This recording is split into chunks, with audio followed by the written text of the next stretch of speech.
Speaking about sex to a child, having books in your school systems that teaches boys how to give blowjobs to other boys is not, it's pedophilia. I don't care who you want to offend. You straight people need to wake up. Tamara Ugolini here with Rebel News. I'm on the Queen's Park lawns on the south side here at the legislature in Toronto. And I'm joined by Scott Newgent, who came all the way from Texas to be here to share your experience with the gender identity and this ideology with the crowd. I guess for anybody who's not familiar with who you are, can you tell us just briefly how we coin it, transanity, has affected your life? Well, yeah, my health. So here's the thing. Medical transition is an experimental process. It's dangerous. It doesn't cure anything, and it causes massive, massive health issues like blood issue disorders, heart issues. Most women that are on testosterone have to be on blood thinners. They get pulmonary embolism, heart attacks, and we can go through that. So for me, I'm on blood thinners for the rest of my life. I get reoccurring infections that I've gotten since I've gotten the phalloplasty. They won't go away, and one day those antibiotics won't work, and I'll lose my life. We have 5 children's hospitals in the United States telling girls that they can be boys at $70,000 a pop in a surgery that has a 67% complication rate. That will kill me from infection that I can't sue on. We're butchering a generation of children because nobody's willing to talk about anything. When you have people that speak about this, that are not in the rainbow, that are not transgender, that are not gay, they are Christians, and even if they're Christians that are doing the right thing, are very loving and all that kind of stuff, people don't hear them. So, but they hear me. And what I'm trying to do is to get straight people like you to understand that this doesn't have anything to do with human rights. This has to do with the fact that, and I'll give you some numbers that will shock you. In Dallas, in Texas, in 2015, we had 22 children that were on puberty blockers. That generated about $3 million in revenue. For Big Pharma. Yeah, for Big Pharma. So in 2015, our governor started taking money from a gender clinic in the tune of almost $3 million within 2 years. In 2 years, that money jumped. There was a 4,000% increase. That money went from $3 million generating. How much do you think would shock you if it was just in Dallas? Would it be 10 million would shock you? 9, 10. Yeah, almost $100 million was the jump, and that's just for puberty blockers. Puberty blockers are 8 times more profitable when they're prescribed to children because it's a black box drug, which means it's very dangerous. And let me tell you something. When Lupron gets an invoice from Canada for puberty blockers, ain't nobody in the boardroom saying, that's socialized medicine, that's free. Wake up. Is it fair to say that that's the basis of your message here today at this protest? I know it's been, I guess, a little bit subverted and interrupted. Yeah. But is it fair to say that your message is to shine a light on the massive profits being generated for the pharmaceutical oligarchs by these interventions? Yeah, that's one aspect, right?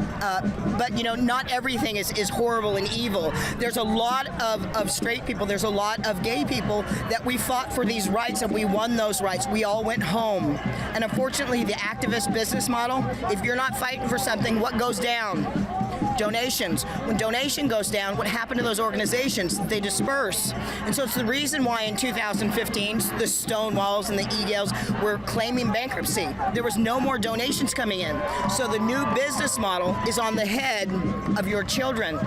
And so it's these people in our society in Canada trying to do the right thing. They're trying not to be hateful. And in the process, what they're doing is they're not thinking about it logically.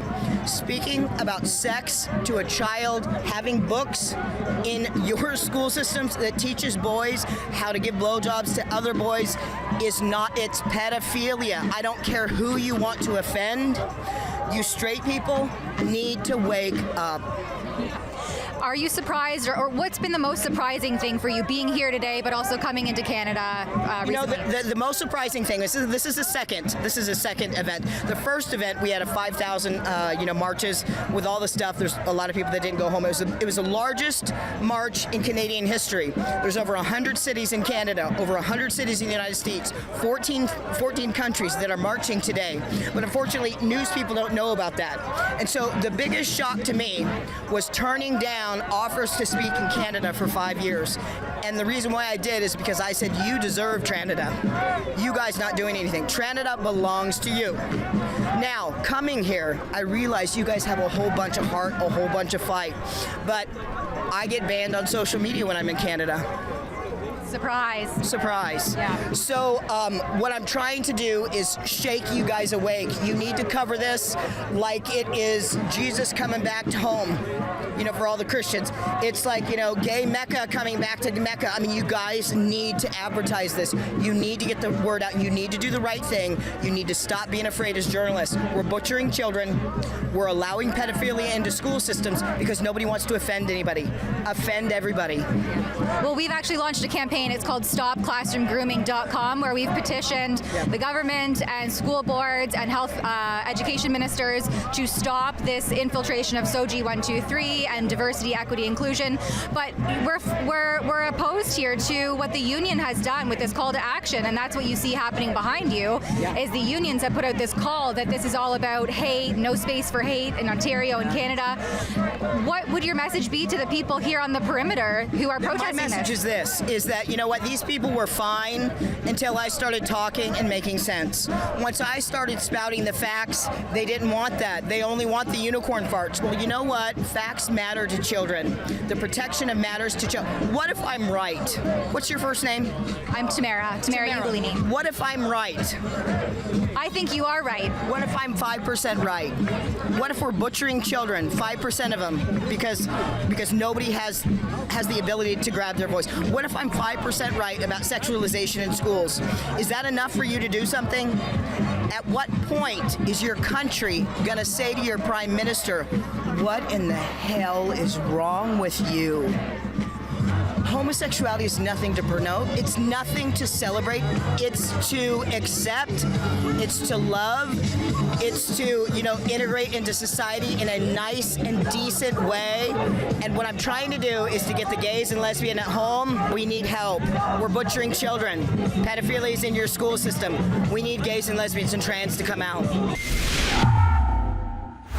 The infiltration of radical sexual indoctrination and gender ideologies into publicly funded schools is exactly why we've launched a campaign and petition at StopClassroomGrooming.com. At that website, you can chip in if you'd like to support our independent journalism. You can sign our petition, and of course, you can view all of our previous reports on this subject. That website again is StopClassroomGrooming.com.